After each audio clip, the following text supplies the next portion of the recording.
할렐루야, 존귀하신 하나님의 이름을 찬양합니다. 오늘도 기쁘고 감사한 마음으로 하나님을 예배하길 원합니다. 6월 26일 수요일 아침 예배를 하나님께 올려드리겠습니다. 기도하겠습니다.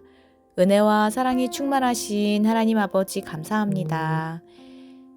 매일의 삶 속에서 주님의 살아계심과 주님의 돌보심을 오늘도 경험하기를 간절히 소망합니다.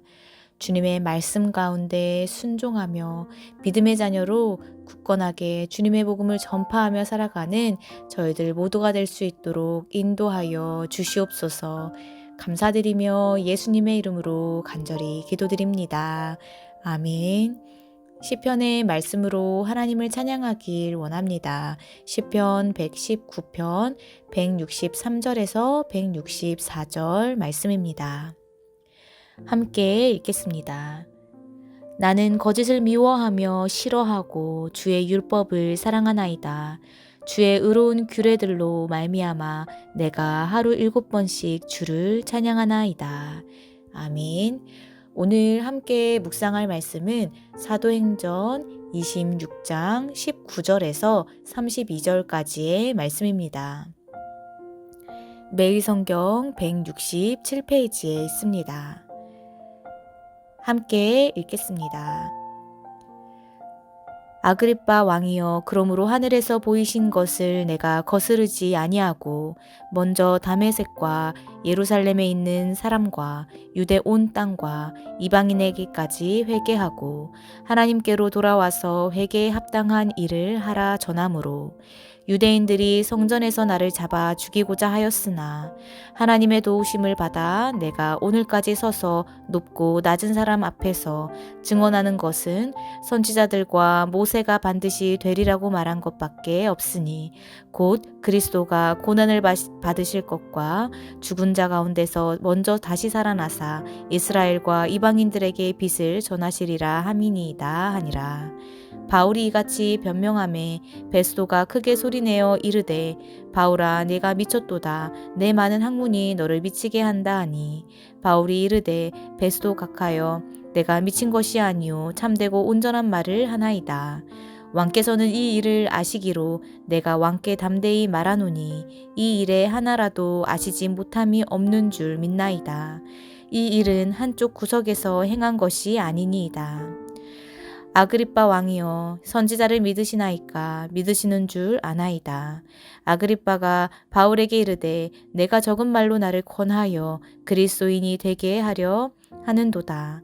바울이 이르되 말이 적으나 많으나 당신뿐만 아니라 오늘 내 말을 듣는 모든 사람도 다 이렇게 결박된 것 외에는 나와 같이 되기를 하나님께 원하나이다 하니라. 왕과 총독과 버니게와 그 함께 앉은 사람들이 다 일어나서 물러가 서로 말하되 이 사람은 사형이나 결박을 당할 만한 행위가 없다 하더라. 이에 아그리빠가 베스도에게 이르되 이 사람이 만일 가이사에게 상소하지 아니하였더라면 석방될 수 있을 뻔하였다 하니라. 아멘. 할렐루야. 오늘 아침 예배에 나오신 해림의 모든 성도님들을 주님의 이름으로 환영하고 축복합니다. 오늘 말씀은 나와 같이 되기를 이라는 제목으로 은혜의 말씀을 나누어 보고자 합니다. 먼저 19절의 말씀을 보면 사도 바울은 하늘에서 보이신 것을 내가 거스르지 아니하고 라고 하였습니다. 여기서 하늘에서 보이신 것은 무엇입니까? 그것은 바로 하나님께서 바울을 이방인의 사도로 삼으시겠다는 것이었습니다. 부활의 주님께서는 다메섹 도상에서 사도 바울에게 내 이름을 이방인과 임금들과 이스라엘 자손들 앞에 전하기 위하여 택한 나의 그릇이라 라고 말씀하셨습니다. 이후 그는 이방인의 사도로서 분명한 소명의식을 갖고 살아가게 되었습니다. 이방인의 사도로서 복음 전도의 사명을 온전히 감당하기 위해 그는 최선을 다하였습니다. 복음 전파를 위해 전도 여행을 다녔고 또한 그로 말미암아 무수한 고난을 당하기도 하였습니다. 그러나 그는 끝까지 복음 전파를 위해 최선을 다하였고 목숨까지 다 바쳐 하나님의 말씀을 전파하기 위해 노력하였습니다. 성도 여러분, 이렇게 우리가 성도에게 있어서 분명한 소명의식을 갖는 것은 너무나도 중요한 일입니다. 소명의식이 분명한 사람과 그렇지 않은 사람의 인생에는 엄청난 차이가 있기 때문입니다. 소명의식이 분명한 사람은 자신이 하는 일에 최선을 다합니다. 그렇다면 그와 반대될 때는 어떠할까요? 그와 반대될 때는 오늘을 따라 반복되는 삶에 순응하며 살아가게 됩니다. 그리스도인은 아무런 목적의식 없이 인생을 살아가는 것이 아니라 분명한 소명의식을 가져야 합니다. 예수님은 우리 모두에게 소명을 주셨습니다.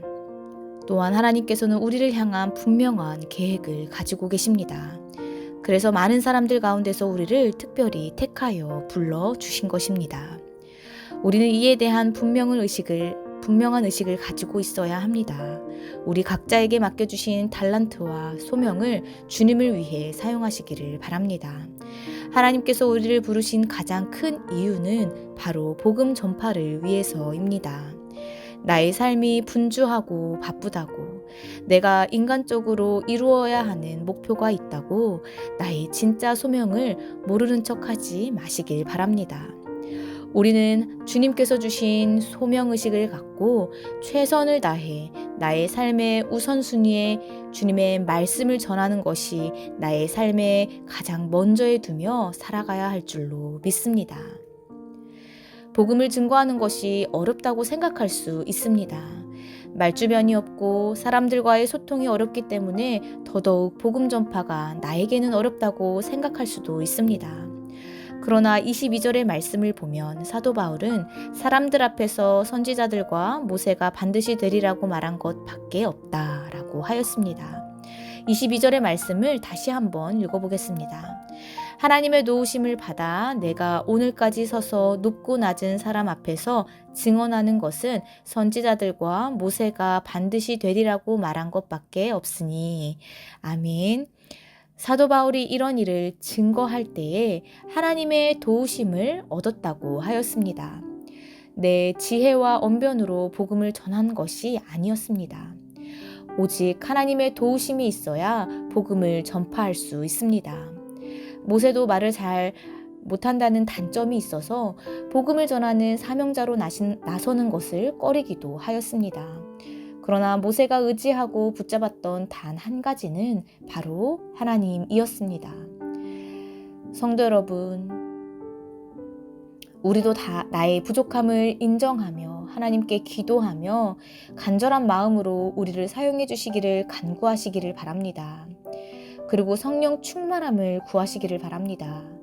그러할 때에 우리도 주님의 말씀을 당당히 선포하게 될 줄로 믿습니다.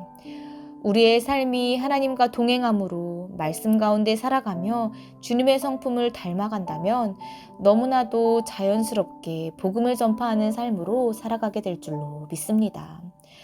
오늘도 우리에게 맡겨주신 이 복음 전파의 사명이 있음을 기억하시며 나의 삶을 최선을 다해 살아가심으로 복음의 결실을 맺는 저희들 모두가 되시기를 주님의 이름으로 간절히 소망합니다. 이 시간 오늘 주신 이 말씀 붙잡고 함께 기도하겠습니다. 주님, 오늘도 주님의 귀한 말씀 가운데 나아오게 하심을 감사드립니다. 주님, 저희들이 가진 것은 비록 작은 것일지라도 주님을 위해 사용할 수 있는 저희들 모두가 될 수 있도록 인도하여 주시옵소서. 저희들 각자에게 주신 사명을 기억하며 담대하게 주님의 말씀을 증거하며 말씀에 순종하는 삶을 살아가는 저희들 모두가 될 수 있도록 인도하여 주시옵소서. 감사드리며 예수님의 이름으로 기도드립니다. 아멘. 주기도문으로 마치시며 자유롭게 기도하겠습니다. 하늘에 계신 우리 아버지여, 이름이 거룩히 여김을 받으시오며 나라에 임하옵시며 뜻이 하늘에서 이룬 것 같이 땅에서도 이루어지이다. 오늘날 우리에게 일용할 양식을 주옵시고 우리가 우리에게 죄 지은 자를 사하여 준 것 같이 우리의 죄를 사하여 주옵시고 우리를 시험에 들게 하지 마옵시고 다만 악에서 구하옵소서. 나라와 권세와 영광이 아버지께 영원히 있사옵나이다. 아멘.